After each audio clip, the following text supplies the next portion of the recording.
Hello food lovers, restaurant style chicken ರೋಲ್ನ ಮನೆಯಲ್ಲೇ ತುಂಬ ಸುಲಭವಾಗಿ ನಾವಿವತ್ತು ಮಾಡೋಣ. ವೀಕ್ಷಕರೇ, ಮತ್ತಷ್ಟು ಹೊಸ ರೆಸಿಪೀಸ್ಗಾಗಿ ನಮ್ಮ ಚಾನಲ್ನ ಇವಾಗಲೇ ಸಬ್ಸ್ಕ್ರೈಬ್ ಮಾಡ್ಕೊಳ್ಳಿ. ನಾನು ನಿಮ್ಮ Lakshmi. Welcome to Lakshmi recipes. ನೋಡಿ ವೀಕ್ಷಕರೇ, ನಾನಿಲ್ಲಿ 2 ಚಪಾತಿನ 2 ಕಡೆ ಸ್ವಲ್ಪ ಸುಟ್ಕೊಂಡು ತೊಗೊಂಡಿದ್ದೀನಿ.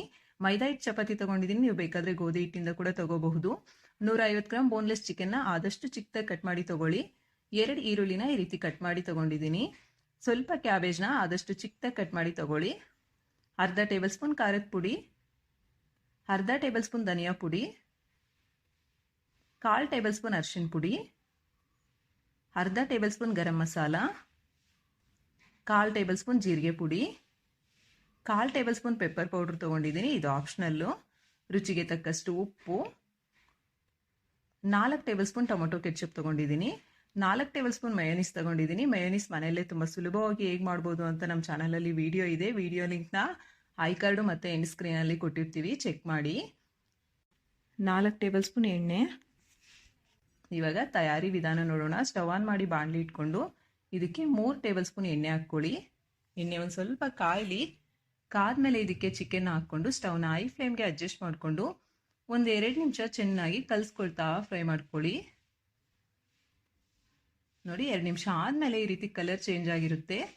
ಇವಾಗ ಸ್ಟವ್ನ ಮೀಡಿಯಂ ಫ್ಲೇಮ್ಗೆ ಅಡ್ಜಸ್ಟ್ ಮಾಡಿಕೊಂಡು ಮುಚ್ಚಳ ಮುಚ್ಚಿ 8 ನಿಮಿಷ ಕುದಿಸ್ಕೊಳ್ಳಿ. ಹಂಗೆ ಬಿಟ್ಬಿಡ್ಬೇಡಿ, ಮಧ್ಯದಲ್ಲಿ ಅವಾಗವಾಗ ಕಲಿಸ್ತಾ ಇರಿ. ನೋಡಿ, ಮುಚ್ಚಳ ತೆಗೆದು 8 ನಿಮಿಷ ಆದಮೇಲೆ ಒಂದ್ಸಲ ಮತ್ತೆ ಕಲಸಿ ಚೆನ್ನಾಗಿ ಈ ರೀತಿಯಾಗಿ ಕಲಿಸ್ಕೊಂಡು ಸ್ಟವ್ನ ಲೋ ಫ್ಲೇಮ್ಗೆ ಅಡ್ಜಸ್ಟ್ ಮಾಡಿಕೊಂಡು ಖಾರದ ಪುಡಿ, ಧನಿಯಾ ಪುಡಿ, ಅರಿಶಿನ ಪುಡಿ, ಗರಂ ಮಸಾಲ, ಉಪ್ಪು, ಜೀರಿಗೆ ಪುಡಿ ಹಾಕ್ಕೊಂಡು 1-2 ನಿಮಿಷ ಈ ಮಸಾಲೆಗಳೆಲ್ಲ ಹಸಿ ಸ್ಮೆಲ್ ಹೋಗಬೇಕು. ಹಾಗೆ ಪೀಸಸ್ಗೆ ಚೆನ್ನಾಗಿ ಅಂಟಬೇಕು. ಆ ರೀತಿ ಕಲಿಸ್ಕೊಳ್ತಾ ಫ್ರೈ ಮಾಡ್ಕೊಳ್ಳಿ.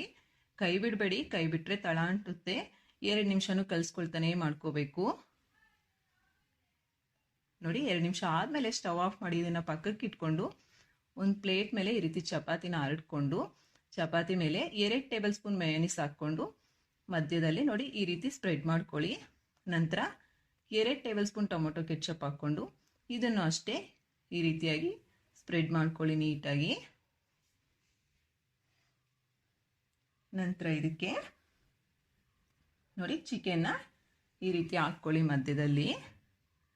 ಹಾಗೆ ಚಿಕನ್ ಮೇಲೆ ಈರುಳ್ಳಿ ಕಟ್ ಮಾಡಿ ಇಟ್ಟಿದ್ವಲ್ಲ ಅದನ್ನು ಕೂಡ ಇಟ್ಕೊಳ್ಳಿ. ನಂತರ ಕ್ಯಾಬೇಜ್ನು ಕೂಡ ಹಾಕ್ಕೊಳ್ಳಿ. ಇವೆಲ್ಲವನ್ನು ಅರ್ಧ ಹಾಕ್ಕೊಳ್ಳಿ, ಅರ್ಧ ಇನ್ನೊಂದಕ್ಕಿರುತ್ತೆ. ನಂತರ ಒಂದು ಸ್ವಲ್ಪ ಉಪ್ಪು ಉದುರಿಸ್ಕೊಳ್ಳಿ ಮೇಲೆ. ಹಾಗೆ ಪೆಪ್ಪರ್ ಪೌಡರ್ ಕೂಡ ಹಾಕ್ಕೊಂಡು ನೋಡಿ ಈ ರೀತಿ ಮೊದಲು 2 ಕಡೆ ಫೋಲ್ಡ್ ಮಾಡಿ ಕೆಳಗಿನಿಂದ ಈ ರೀತಿ ಟೈಟಾಗಿ ಮಡ್ಚ್ಕೊಂಬಿಡಿ. ನೋಡಿ, ಈ ರೀತಿ ಸುತ್ತಿದ್ರಿ ಅಂದರೆ ಮುಗೀತು, ನಿಮಗೆ ಚಿಕನ್ ರೋಲ್ ಆಗುತ್ತೆ. ಇನ್ನೊಂದನ್ನು ಕೂಡ ಇದೇ ರೀತಿ ಪ್ರಿಪೇರ್ ಮಾಡ್ಕೊಳ್ಳಿ. ನೋಡಿ, 2 ಈ ರೀತಿ ಮಾಡಿಕೊಂಡು ಇವಾಗ ಸ್ಟವ್ ಆನ್ ಮಾಡಿ ಪ್ಯಾನ್ ಇಟ್ಕೊಂಡು 1 ಟೇಬಲ್ ಸ್ಪೂನ್ ಎಣ್ಣೆ ಹಾಕ್ಕೊಂಡು ಎಣ್ಣೆನ ಈವೆನಾಗಿ ಸ್ಪ್ರೆಡ್ ಮಾಡ್ಕೊಳ್ಳಿ ಎಲ್ಲ ಕಡೆ ಆಗೋ ಥರ. ನೋಡಿ, ಈ ರೀತಿಯಾಗಿ ಮಾಡಿಕೊಂಡು ಸ್ಟವ್ನ ಮೀಡಿಯಂ ಫ್ಲೇಮ್ಗೆ ಅಡ್ಜಸ್ಟ್ ಮಾಡಿಕೊಂಡು 2 ಚಿಕನ್ ರೋಲ್ನ ಇಟ್ಕೊಳ್ಳಿ ಈ ರೀತಿಯಾಗಿ. ಇದು ಒಂದು ಕಡೆ ಫ್ರೈ ಆಗಲಿಕ್ಕೆ 1-2 ನಿಮಿಷ ಟೈಮ್ ಹಿಡಿಯುತ್ತೆ. ನೋಡಿ, ಈ ರೀತಿ ಕೆಂಪಗಾದ್ಮೇಲೆ ಇದನ್ನು ಮತ್ತೊಂದು ಕಡೆ ಟರ್ನ್ ಮಾಡ್ಕೊಳ್ಳಿ. ನೀವು ಬೇಕಾದರೆ 4 ಕಡೆನೂ ಫ್ರೈ ಮಾಡ್ಕೋಬೋದು. ಜಾಸ್ತಿ ಕ್ರಿಸ್ಪಿನೆಸ್ ಬೇಕು ಅಂದರೆ ನಾನು 2 ಕಡೆ ಫ್ರೈ ಮಾಡ್ತಿದ್ದೀನಿ ಸಾಕು. ಇಷ್ಟೇ, ಸ್ಟವ್ ಆಫ್ ಮಾಡಿಕೊಂಡು ಸರ್ವ್ ಮಾಡ್ಕೊಳ್ಳೋದಷ್ಟೇ. ತುಂಬ ಟೇಸ್ಟಿಯಾಗಿರುವಂತಹ ಚಿಕನ್ ರೋಲ್ ರೆಡಿ. ವಿಡಿಯೋ ಇಷ್ಟ ಆಗಿದೆ ಅಂದ್ಕೊತೀನಿ. ಲೈಕ್ ಮಾಡಿ, ಕಾಮೆಂಟ್ ಮಾಡಿ, ಸಬ್ಸ್ಕ್ರೈಬ್ ಮಾಡ್ಕೊಳ್ಳೋದು ಮಾತ್ರ ಮರ್ತೋಗ್ಬೇಡಿ. Thank you for watching.